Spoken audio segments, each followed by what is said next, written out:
중학교 영어 시험이 사실 어떻게 보면 그렇게 어렵지는 않습니다. 교과서에 나오는 대화문하고 본문을 열심히 외우고 학교에서 나눠주는 프린트물만 꼼꼼하게 공부해도 80점 이상은 받을 수가 있습니다. 이건 제가 수업을 해 오면서 충분히 확인한 건데요. 그런데 딱 거기서 막히는 것 같아요. 80점에서 90점.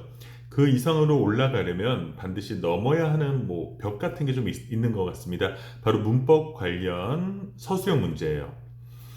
이 서술형 문제가 사실은 교과서랑 학교 프린트에 나오는 내용을 잘 이해하고 응용 문제만 꾸준히 풀어봐도 충분히 풀 수가 있습니다.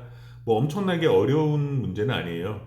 그런데 중1 때 기초 문법이 부족한 학생들은 여기서 시간이 조금 더 걸립니다. 배운 걸 이해하는 속도가 조금 다른 거죠. 그래서 오늘은 중학교 2학년 시험 범위에 들어가는 교과서 동아윤회 2과 간접 의문문을 예로 들면서 중1 때 무엇을 준비해 두면은 중2 영어가 훨씬 수월해지는지 조금 구체적으로 말씀드려 볼게요. 간접 의문문을 가르치다 보면 꼭 이런 일이 생깁니다. 제가 간접 의문문 어순이 뭐예요? 라고 학생한테 물어보면 의문사 주어 동사요 라고 대답은 잘 합니다. 그런데 막상 문제를 풀라고 하면 다 틀려요. 알고 있다고 하는데 왜 틀릴까요? 그거는 간접 의문문이 단순히 순서만 바꾸는 게 아니기 때문입니다. 문법 기초가 없는 학생들이 간접 의문문에서 힘들어하는 이유가 딱 세 가지가 있습니다. 첫째, 평서문을 못 만들어요. 음, 간접 의문문은 의문문의 어순을 평서문, 어순, 그러니까 주어 다음에 동사가 오는 순서로 바꾸는 겁니다. 그런데 평서문의 문장 구조 자체를 모르는 학생들이 있어요.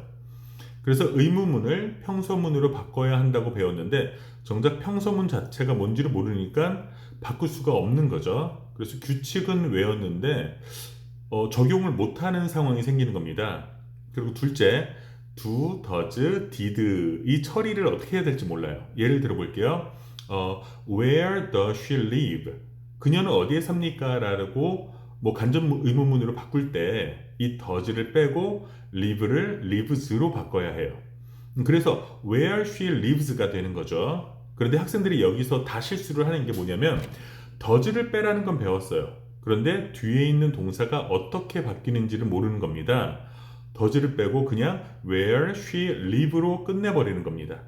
왜냐하면 does가 3인칭 단수 현재 시제를 대신해서 표현하고 있었다는 거. 그래서 does가 빠지면 그 역할을 뒤에 있는 동사가 다시 가져가야 한다는 것을 이해하지 못했기 때문이에요.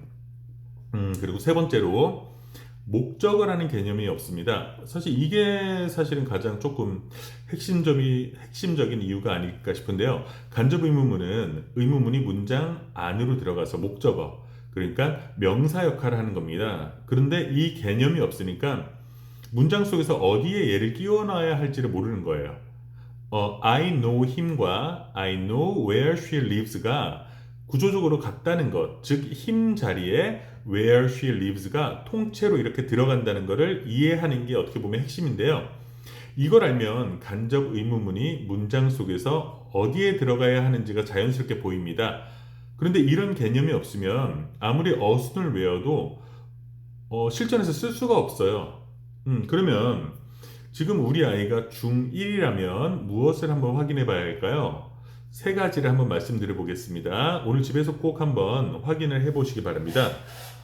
확인 첫 번째, 의문문과 평서문을 자유자재로 이렇게 바꿀 수 있는가? 예를 들어서 Does she like music? 너 음악 좋아하니를 평서문으로 바꾸면 She likes music이 됩니다. 이게 바로 나와야 돼요.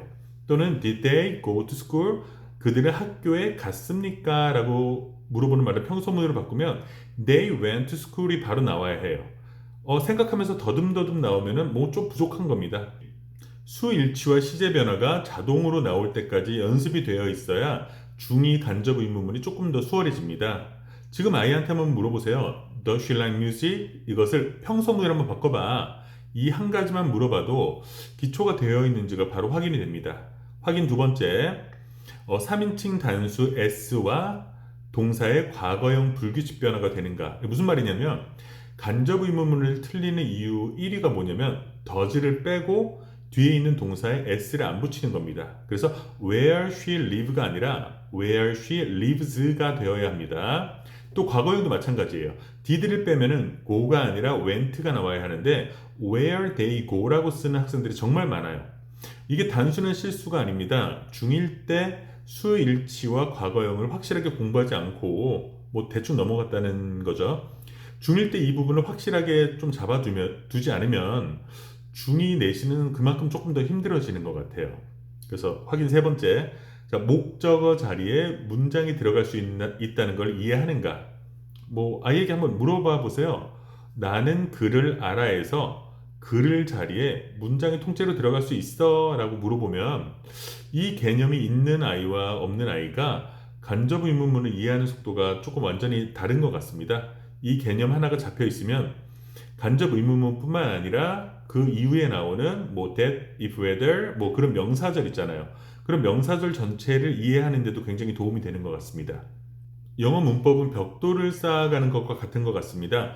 중2에서 나오는 간접 의문문이 갑자기 어디에서 툭 하고 이렇게 튀어나온 개념이 아니에요. 중1 때 배운 동사의 변화와 문장 구조라는 뭐 벽돌 같은 게 있겠죠.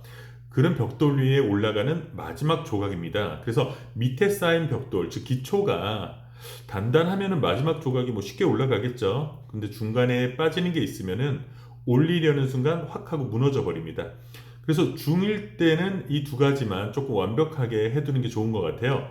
평서문을 의문문으로 바꾸는 연습, 그리고 의문문을 평서문으로 바꾸는 연습, 그리고 주어에 따라서 동사의 끝 모양, 뭐 s라든지 이런 거 처리하는 거, 이 두 가지만 자동으로 잘 나와도 중2 영어의 절반은 성공이지 않을까 싶습니다. 우리 아이가 어디서부터 막혔는지 모르겠다면 오늘 말씀드린 세 가지를 먼저 점검해 보시기 바랍니다. 그 세 가지만 확인해 봐도 어디서 구멍이 생겼는지는 바로 알 수가 있는 것 같아요. 그래서 오늘 내용이 도움이 되셨다면 구독과 좋아요 부탁드리고 더 궁금하신 점 댓글로 남겨주시기 바랍니다. 감사합니다.